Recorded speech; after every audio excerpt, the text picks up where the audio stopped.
सोनभद्र के सिकंदरा राव तहसील के गांव में एक दुखद और दर्दनाक घटना अपराह्न में घटित हुई।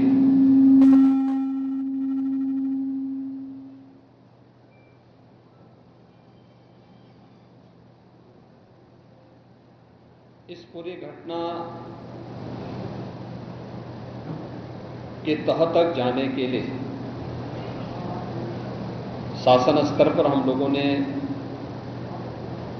कल भी जो व्यवस्था बनाई थी, लेकिन प्रथम दृष्टया हम लोगों का यह था कि पहले राहत और बचाव के कार्य को आगे बढ़ाया जाए।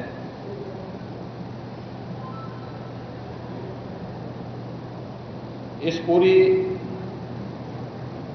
जो अभी हादसा है, इस हादसे में 121 श्रद्धालुओं की मृत्यु हुई, जो उत्तर प्रदेश के साथ साथ हरियाणा, राजस्थान और मध्य प्रदेश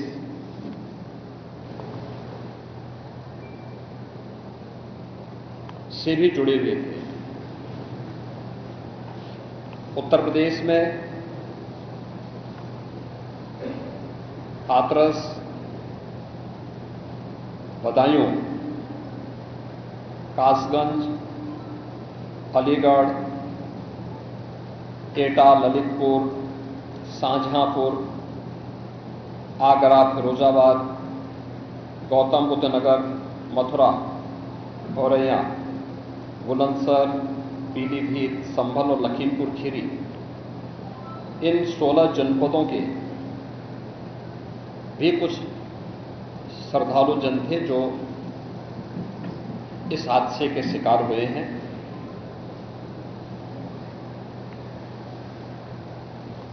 एक 121 में से 6 मृतक ऐसे थे जो अन्य राज्यों से थे, जिनमें ग्वालियर मध्य प्रदेश से 1 थे, हरियाणा से 4 थे और राजस्थान से 1 थे। हाथरस के जिला हॉस्पिटल में मैंने जो घायल हैं, 31 ऐसे घायल हैं जो हाथरस, अलीगढ़, एटा और आगरा के हॉस्पिटल में जिनका उपचार चल रहा है, और उसमें लगभग सभी आउट ऑफ डेंजर है।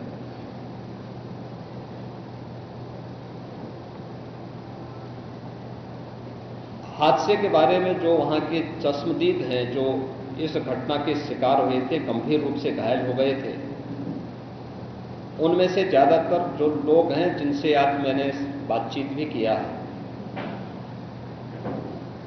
वे सभी इस बात को बोलते हैं कि हादसा कार्यक्रम के उपरांत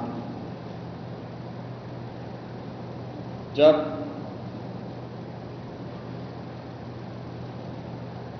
इस कार्यक्रम में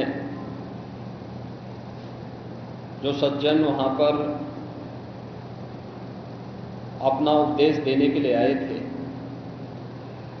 उनका कार्यक्रम या उनकी कथा संपन्न हुई, तो कथावाचक के मंच से उतरने के बाद जीटी रोड में जैसे ही उनका काफिला आया था, तो उन्हें छूने के लिए जब महिलाओं का एक दल उधर बढ़ा, तो उनके पीछे पीछे भीड़ गई और इसी के बाद वे एक दूसरे के ऊपर चढ़ते गए। सेवादार भी लोगों को धक्का देते रहे, जिसके कारण दोनों ओर, जीटी रोड के दोनों ओर और जीटी रोड के अंदर भी ये सब हादसा वहां पर होता हुआ दिखाई दिया। इसका सबसे दुखद पहलू यह था कि इस प्रकार के आयोजन में जो सेवादार प्रशासन को अंदर घुसने नहीं देते, दुर्घटना होने के तत्काल बाद या दुर्घटना के दौरान प्रारंभिक रूप में इन्होंने पहले वहां पर इस मामले को दबाने का प्रयास किया, लेकिन जब उन्हें प्रशासन ने हॉस्पिटल ले जाने की कार्रवाई प्रारंभ की तो इनमें ज्यादातर सेवादार वहां से भाग गए। इस पूरी घटनाक्रम के लिए हम लोगों ने एडीजी आगरा की अध्यक्षता में एक एसआईटी गठित की है, जिसने अपनी प्रारंभिक रिपोर्ट दी है और इस घटना की तह में जाने के लिए उनसे कहा गया है। बहुत सारे ऐसे पहलू हैं जिन पर जांच होनी बहुत आवश्यक है। अब तक प्रथम दृष्टया जो थी हमारी कार्रवाई ये थी कि राहत और बचाव के कार्य को आगे बढ़ाने के बाद आयोजकों को पूछताछ के लिए बुलाना, घटना के बारे में, हादसे के कारणों के बारे में उनसे भी पूछताछ करना और फिर घटना की लापरवाही और जिम्मेदारों की जवाबदेही भी इसके लिए तय करना, जिसके लिए पहले से ही एफआईआर यहां पे दर्ज हो चुकी है। इसके लिए कार्रवाई आगे बढ़ रही है। हम लोग इस बात को किसी भी प्रकार से डिनाई नहीं कर सकते कि इस प्रकार की घटना केवल एक हादसा नहीं होता है। अगर हादसा भी है तो उसके पीछे कौन जिम्मेदार है, और अगर वह घटना घटित हुई है तो इसके पीछे हादसा नहीं तो साजिश किसकी है, कौन इसके पीछे है। इन सभी पहलुओं को लेकर के राज्य सरकार ने तय किया है कि हम इसका एक जुडिशियल इंक्वायरी भी करवाएंगे और जुडिशियल इंक्वायरी हाईकोर्ट के एक रिटायर्ड जज की अध्यक्षता में होगी, जिसमें प्रशासन और पुलिस के भी रिटायर्ड सीनियर अधिकारियों को रख करके इस पूरी घटना की तह में जाकर के जो भी इसके लिए दोषी होगा उन्हें इसकी सजा देना और इस प्रकार की घटना की पुनरावृत्ति न हो, इनके बारे में एक सुझाव और एक एसओपी उनके माध्यम से बनाई जा सके, जिसे आगे इस प्रकार के किसी भी बड़े आयोजन में लागू किया जा सके। यह हम लोग सुनिश्चित करेंगे। और मैंने यहां पर भी हाथरस में भी और सिकंदराराव के घटनास्थल का मैंने दौरा किया, यद्यपि वहां काफी बारिश थी, और वहां जाकर के मैंने एक बार उसको देखने का प्रयास किया है।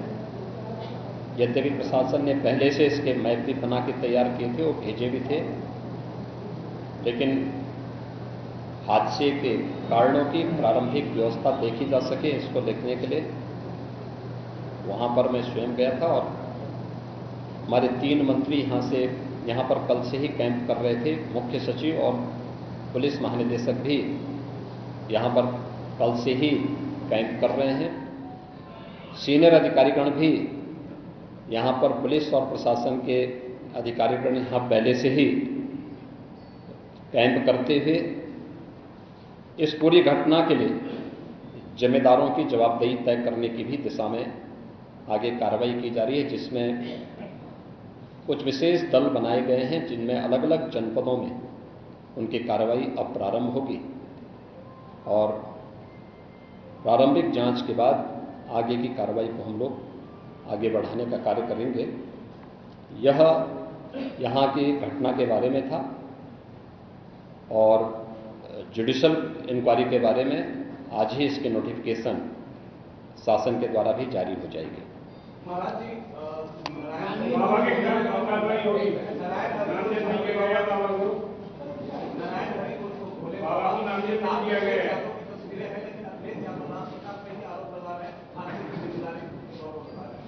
देखिए, कुछ लोगों की एक प्रवृत्ति होती है कि इस प्रकार के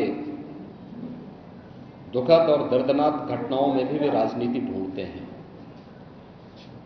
और ऐसे लोगों की ये फितरत है कि चोरी भी और सीना चोरी भी। यह हर व्यक्ति जानता है कि सज्जन के फोटो किसके साथ में हैं, उनके राजनीतिक संबंध किन के साथ जुड़े हुए हैं। तो स्वाभाविक रूप से आप लोगों ने इस बात को देखा होगा कि पिछले दिनों रैलियों के दौरान इस प्रकार की भगदड़ कहां मचती थी और कौन इसके पीछे थे। और मुझे लगता है उसकी तह में जाना आवश्यक है। जो लोग निर्दोष लोगों के जीवन के साथ खिलवाड़ करते हैं और उनकी जवाबदेही भी इसके साथ तय होगी।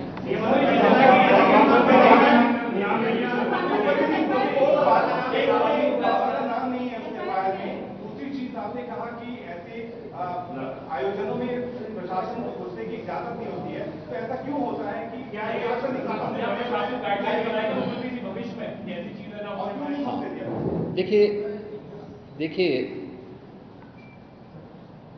प्रशासन प्रथम दृष्टया ये मान के चलता है कि धार्मिक आयोजन है, उनके सेवादार इस प्रकार के आयोजनों की जिम्मेदारी अंदर से स्वयं निभाएंगे। और बड़े बड़े आयोजन होते हैं, ऐसा नहीं कि ना होते हो। सावधानीवश वहां पर फोर्स प्रशासन तैनात करता है, लेकिन आउटर रिंग में उनकी फोर्स होती है। अंदर अगर आप देखेंगे तो उनके स्वयंसेवक, सेवादार ही इस पूरे व्यवस्था का संचालन करते हैं, उनकी देखभाल करते हैं। और जहां पे भीड़ अनुशासित होती है, धार्मिक और आध्यात्मिक श्रद्धा भाव के साथ लोग जहां आते हैं, वहां पर भीड़ अनुशासित भी रहती है। लेकिन जब वही कार्यक्रम निहित स्वार्थी तत्वों के हाथों का खिलौना बन जाता है, तो वह अनुशासनहीनता का नजारा वहां पर भी देखने को मिलता है। और इसका शिकार अंततः वह निर्दोष व्यक्ति होता है जो धार्मिक श्रद्धा के साथ उस आयोजन में भागीदार बनता है, क्योंकि उसको तो साजिश के बारे में पता नहीं होता है और वह अपनी उस श्रद्धा भाव के साथ आता है। लेकिन साजिश करने वाले लोग अपनी साजिश करके फिर वहां से चुपचाप खिसकने का प्रयास भी करते हैं। होना यह चाहिए था कि अगर हादसा था तो सेवादारों को वहां पर इस पूरी घटना को पहले तो अपनी व्यवस्था को सुदृढ़ करना चाहिए था, और अगर सुदृढ़ नहीं कर पा रहे थे तो प्रशासन का सपोर्ट लेकर के हादसे के शिकार लोगों को हॉस्पिटल पहुंचाने की व्यवस्था करनी चाहिए थी, उपचार की व्यवस्था करनी चाहिए थी। इसका सबसे दूसरा जो पहलू ये है कि हादसा में लोग मरते गए और सेवादार उससे पहले वहां से खिसक करके भाग चुके थे, और इसीलिए हम लोग इसकी तह में चलेंगे। और मैं इस बात के लिए आपको इस बात के लिए मैं कह रहा हूं ना कि मैंने इसीलिए जुडिशियल कमीशन के बारे में राज्य सरकार ने इसको तय किया है।